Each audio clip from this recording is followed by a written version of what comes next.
There is a reason they never gave you one. There is a reason the goodbye never came, the conversation never happened, the explanation you deserved was swallowed before it ever reached your ears. And the reason has everything to do with love, a love so tangled inside their own wounds that speaking it out loud would have meant facing something they were not ready to survive. You did not receive silence because you did not matter. You received silence because you mattered so deeply that telling you the truth would have required them to tell it to themselves first. And they could not do that. Not then. Not yet. I need to be honest with you before we go any further. What you are about to hear will hurt in a way that is different from the hurt you have been carrying. The pain you know is the pain of not knowing. The pain I am going to hand you today is the pain of understanding. And understanding, as strange as this sounds, is where your healing has been waiting all along. But first, there is something beneath the surface of their disappearance that almost no one talks about. Something Carl Jung identified over a century ago. And once you see it, you will never look at their silence the same way again. If this message reached you at this exact moment, it was not random. The clarity you have been asking for does not arrive on your schedule. It arrives when your spirit is finally strong enough to hold it. To keep receiving what is meant for you, stay close to this space. The next message may carry exactly what you have been waiting to hear. Now let me describe something to you, and I want you to notice how your body responds. There have been mornings, not every morning, but specific ones, where you woke up and for the first 2 or 3 seconds, everything was fine, neutral, ordinary, and then it landed. That heavy returning awareness that they are gone and you still do not know why. It hit your chest before your thoughts could even organize themselves.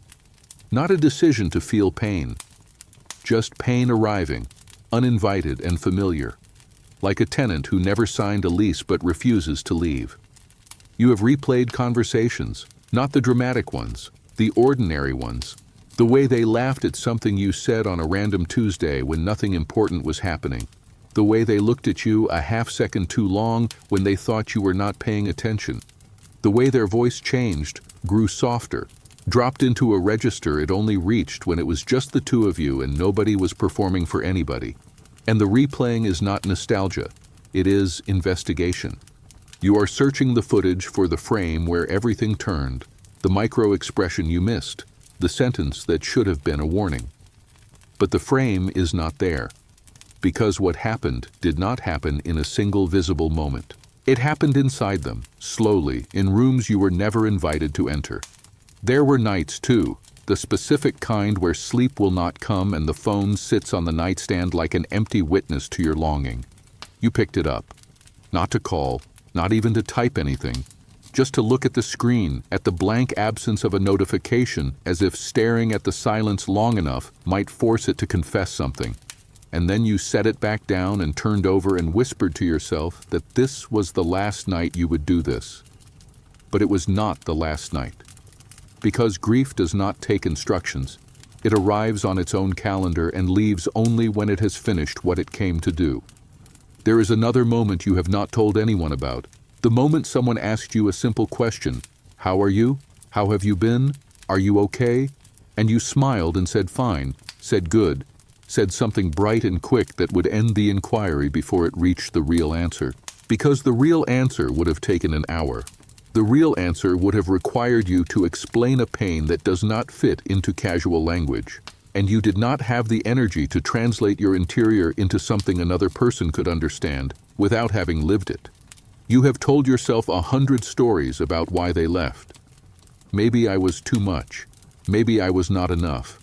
Maybe they found someone simpler, someone whose love did not ask them to show up so completely. Maybe everything I felt was something I invented from loneliness and projection and wanting something to be real. And every single one of those stories has one thing in common. They place the cause inside you. They transform the mystery of their departure into a verdict on your adequacy. And I am here to tell you, directly and without any qualification, that every one of those stories is wrong. What happened to you was not a reflection of your worth. It was a revelation of their limitation. And those are two profoundly different things that your pain has been collapsing into one. Nothing you did caused this. Nothing you failed to do would have changed it. And the sooner that truth stops being something you read and starts being something you feel, the sooner the wound their silence carved into you begins to close from the inside out. But to understand the real reason they left, the real one, not the narrative your fear has been drafting at 3 in the morning, you need to understand something about the architecture of the human mind that most people are never taught. And this is where it becomes uncomfortable, because what I am about to reveal does not make their leaving acceptable. It makes it comprehensible. And comprehension is the first thread you pull to begin loosening the knot that their silence tied inside your chest. Carl Jung described something called the night sea journey, a psychological passage through the darkest, most disorienting internal waters a person can enter. It is the descent into the parts of yourself you have spent your entire life constructing defenses against. The failures you never processed, the shame you buried so deep you forgot it was planted there. The wounds from early life that calcified into reflexes you repeat without realizing you are repeating them. Most people never enter this journey by choice. They are pulled into it, by loss, by collapse, by the terrifying recognition that the identity they assembled cannot hold the truth of who they actually are. The person who left you was standing at the entrance of that water, and they turned around and ran. Not from you, from what loving you revealed about themselves. Your presence, your openness, your warmth, your willingness to see them without their armor, was illuminating parts of themselves they had spent years keeping in darkness. The closeness you offered was not the problem. The closeness was the light. And when the light got bright enough to reach the corners they had been hiding from, they did the only thing their wounded psychology knew how to do. They vanished. When you feel ready, type the words, "I release the need for their explanation," in the comments. Not because the explanation does not matter, but because your peace can no longer be held captive by words someone else was too fractured to speak.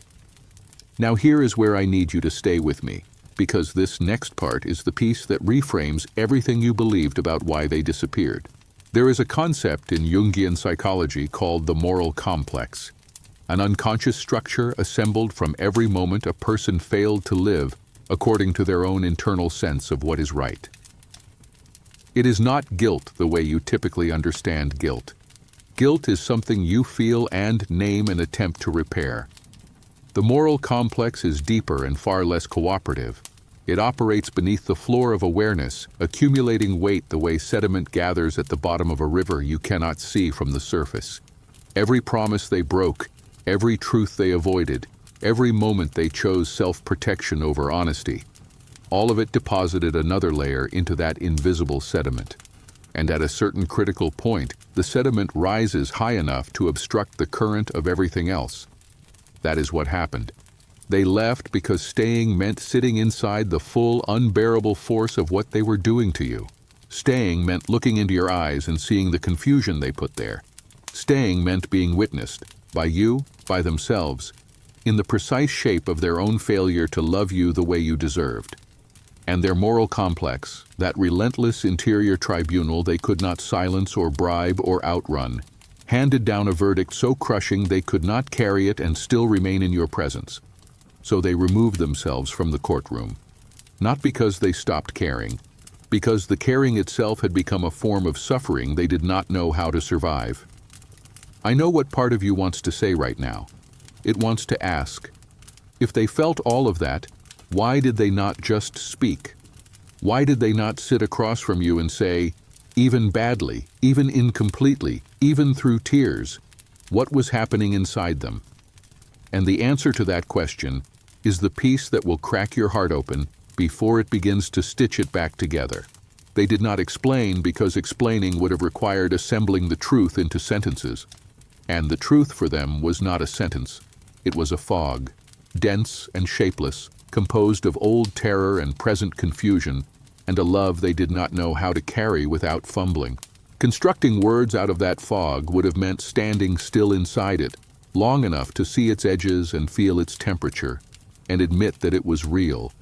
And they could not do that, not because they are constitutionally weak, but because the specific collision between what they feel for you and what they have never resolved inside themselves generated a pressure their psychological architecture was never designed to withstand. Type, "Their silence was never my fault" in the comments, if that just reached a place inside you that has been waiting to hear it.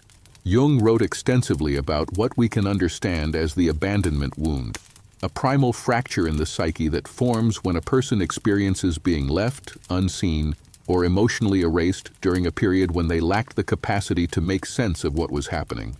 This wound does not heal passively. It does not dissolve with time. It hides. It wraps itself inside layers of personality, charisma, independence, emotional control. And the person carrying it is often completely unaware it exists. They simply know that when love reaches a certain proximity, when tenderness stops being theoretical and becomes real, specific, directed at them, an alarm sounds inside them so loud and so disorienting that it overrides everything else. Judgment, desire, logic, even self-interest, all overridden by a single ancient instruction: get out before they get close enough to leave you. That alarm was not built for you. It was installed long before you existed in their story, but you are the one who tripped it, because you are the one who got close enough to brush against wiring no one else had ever been permitted to touch. And here is the paradox I need you to receive carefully, because it cuts and comforts in the same motion. The fact that they left without a single word of explanation is not proof that you were forgettable. It is proof that you were so unforgettable that their psychology could not process you without short-circuiting. People do not flee from things that leave them neutral. Indifference does not trigger the moral complex. Indifference does not awaken the abandonment wound. Indifference does not force someone to the edge of their own night sea journey. Only love does that. Only the real, unmanageable, uninvited thing carries enough voltage to overload a person's entire defense system. You might be sitting with that and thinking, but it did not feel like love. It felt like cruelty. It felt like being erased. And I understand why your experience of it and the reality beneath it seem like two different languages. Because they are. What you experienced on the surface, the vanishing, the cold absence, the suffocating uncertainty, looks nothing like love from the outside. But psychology does not operate on the surface. Psychology operates in the basement, in the crawl spaces, in the parts of the architecture that hold the structure up while remaining completely invisible to anyone standing in the rooms above. And in that basement, the force that drove them away from you has the same molecular composition as the force that pulled them toward you in the first place. It is the same energy, inverted, the same depth, weaponized by fear into its own opposite. If you have made it to this point, what comes next was specifically prepared for you. Most people leave right here. What follows is for those who stay. Type, "I deserve the truth even if they cannot give it," as a declaration of what has always been yours. The departure you experienced was not a judgment on your lovability. It was an amputation, performed in panic by someone who believed that cutting themselves away from you was the only way to prevent their own unhealed infection from spreading into your body, your peace, your life. They genuinely believed they were sparing you something. They were wrong, profoundly wrong. But the instinct beneath the disappearance was not malice. It was a distorted, suffocating, deeply misguided expression of care, buried under so many layers of cowardice and unprocessed pain that even they could not recognize what it was. You have been living inside this absence the way a house holds the memory of furniture that has been removed, the faded rectangles on the wall where frames used to hang, the indentations in carpet where weight used to press. The rooms remember, your nervous system remembers. And the cruelest dimension of this particular grief is that it is not only about loss, it is about incompleteness. The absence of a reason has become its own wound, separate from and layered onto the original, and some days the not knowing cuts deeper than the leaving itself. When you feel ready, type, "The wound was theirs, not mine," to release what was never yours to carry. Jung described the shadow as every quality, impulse, fear, and desire a person refuses to acknowledge about themselves, the material pushed below the surface because looking at it directly would be intolerable. For the person who left you, your love catalyzed a shadow confrontation they did not invite and could not manage. Being genuinely loved by you forced their hidden material into visibility. And that shadow carried things they could not bear to witness. Generational patterns of fleeing. Deep convictions that they are undeserving of steady, faithful tenderness. Terrors that if someone truly saw them, not the curated exterior, not the controlled performance, but the raw and unfinished reality underneath, the seeing would end in the very thing they have been organized against since childhood. Rejection. And so they rejected you first. They left before you could discover the reasons to leave them. They traded the agony of abandoning for the avoidance of being abandoned. And the tragedy, the quiet, invisible tragedy that no one in their life may ever name, is that the very thing they ran from was the very thing that could have healed them. They did not know they were making this trade. The decision was not conscious. It was executed by a wound so old and so entrenched it had developed its own intelligence, its own reflexes, its own merciless and automatic survival logic that does not consult the heart before it acts. Type, I am the depth they were not ready for, if you feel the resonance of that truth inside your body right now. Now I need to tell you what is happening beneath the surface of their silence at this very moment, because the story did not conclude when they walked away. Departure was not resolution, it was deferral.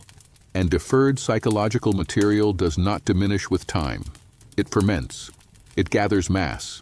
It presses against the walls of the container built to hold it.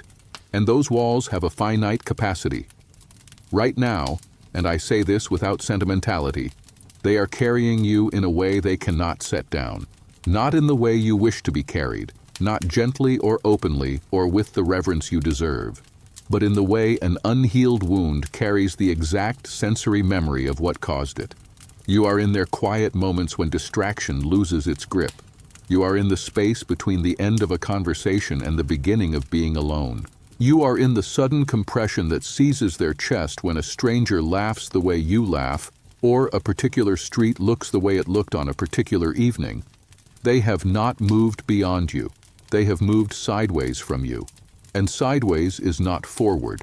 Sideways is the trajectory of someone who cannot face what is behind them and has no map for what lies ahead. There are things they are doing that they do not recognize as grief. Staying busier than necessary. Filling weekends until there is no room for quiet. Saying yes to things they would normally decline because the alternative is an empty room and an unoccupied mind. And an unoccupied mind will take them directly back to you. They might have tried to replace the space you occupied with another person, with a habit, with a relentless schedule. But replacement does not work when what was lost was not a function but a frequency. You were not filling a position in their life. You were resonating at a depth that nothing and no one else has been able to replicate. And they know this, not in their words, not in their decisions, but in the persistent, low-grade ache that accompanies every attempt to pretend otherwise. Type, I am not replaceable as a quiet recognition of what your presence actually meant. Jung described the process of individuation as the psyche's slow, difficult, irreversible movement toward wholeness. It is the journey of becoming who you were designed to be by integrating every fractured piece you have spent your life exiling. And what the person who left you does not yet comprehend is that their wholeness includes the truth of what you meant to them, not as an object, not as a function, but as a lived encounter with something real that they were not yet equipped to absorb.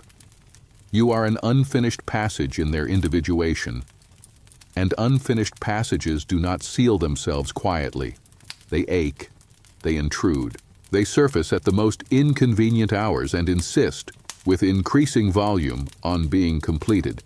Type, I am the chapter they cannot close, if you recognize the weight of that truth settling somewhere deep inside you. Something is already moving, not in the cinematic way stories promise, not with music and dramatic timing, but in the slow, underground, irreversible way that real psychological transformation operates. Think of the way a bone sets after a clean fracture. The edges were misaligned, and the pain was constant and sharp, and it seemed impossible that something so broken could ever bear weight again. But the body insists on repair. The psyche insists on integration. And even without their conscious cooperation, even without their awareness, the mending has already started in places their waking mind has not yet visited. You will sense it before you see any outward evidence. A lightness that arrives without explanation on an ordinary morning. A moment where the tightness in your chest loosens for the first time in weeks. A night where sleep comes without negotiation. These are not random fluctuations. These are the earliest signs that the energetic structure between you is reorganizing, not dissolving, not intensifying, but finding a new configuration that no longer requires your pain to sustain itself. And here is what I see forming ahead, spoken not as fantasy, but as the natural outcome of the psychological forces already in motion. There will come a moment, arriving as a message, a voice, a presence at your door, or simply as a shift inside your own awareness, so clear it needs no external confirmation, where the weight of what was left unspoken finally becomes heavier than the fear that held it silent. That moment is not a wish. It is a pressure equation, and pressure equations resolve, not according to the calendar you would choose, but according to a timing that neither of you controls. When it arrives, you will recognize it, not because it will be polished or rehearsed or shaped into the speech you imagined during all those nights of rehearsing conversations that never took place, but because it will carry a rawness, a trembling, unvarnished honesty that no amount of performance can replicate. And you will know it, because you have been living inside that same rawness the entire time. Picture what that moment looks like. Not the fantasy version, the real one. Their voice will not be steady. There will be pauses where the words collapse before they leave the mouth. There will be an expression on their face you have never seen, not confidence, not charm, not the composed exterior they used to wear so naturally, but the face beneath the face, the one that only appears when every defense has been exhausted and there is nothing left except the terrifying act of being honest. And in that moment, you will understand something with absolute clarity. The silence was not emptiness. The silence was a dam holding back a flood that they were never sure they would survive releasing. And you will feel, in your body, the precise weight of everything they were too afraid to say. Not because you imagined it, because it was always real. But listen to me carefully now. This is the most important thing I will say. Your healing does not depend on that moment. Your healing does not require their words, their return, their admission, their tears. Your peace is not on pause waiting for someone else to find the courage they lacked when it mattered. You have already survived the hardest part. You survived an unexplained departure. You survived the silence, the self-interrogation, the grief of losing someone who is still breathing somewhere in the same world. And you did it all without the one thing that would have made it bearable: a reason. That endurance is not ordinary. That is a depth of resilience most people will never be asked to develop. Do not chase the explanation. Do not compose the message at 2 in the morning. Do not reshape yourself into a version designed to provoke their confession. Let it come if it comes. And if it never comes, let the peace you cultivate inside yourself become louder, steadier, and more permanent than any words they could ever offer. Here is what I want you to carry with you when this message ends. You did not lose them because of something broken inside you. You lost them because something broken inside them could not hold what you were offering. And that distinction between your worth and their capacity is the single most important line you will ever draw in your own psychology. On one side of that line is every story you have told yourself about being too much or not enough. On the other side is the truth, and the truth is elegant in its simplicity. You loved fully. They could not receive it fully. That is not your failure. That is your evidence. You are not someone who was abandoned. You are someone who was too honest, too present, too real for a person still constructing their life out of avoidance. And that is not a deficiency. That is your power. If this message found the part of you that has been waiting, silently and for a long time, to be understood, share it with someone who is living inside the same unanswered silence. Not because I am asking, but because you know exactly what that silence feels like. And somewhere tonight another woman is sitting inside it, wondering if she imagined the entire thing. She did not, and neither did you. By carrying this to her, you become the explanation somebody else was never given. To keep receiving what is meant for you at the exact moment it is meant, stay connected to this space. The next message is already forming, and it holds something you are not yet expecting but are entirely prepared to receive. Type "I release them" in the comments, not as a farewell, but as a reclamation. The first line of the chapter where your story stops being narrated by someone else's fear and begins being written by your own unshakable knowing. You are whole without their explanation. You are worthy without their confirmation. You are free without their permission.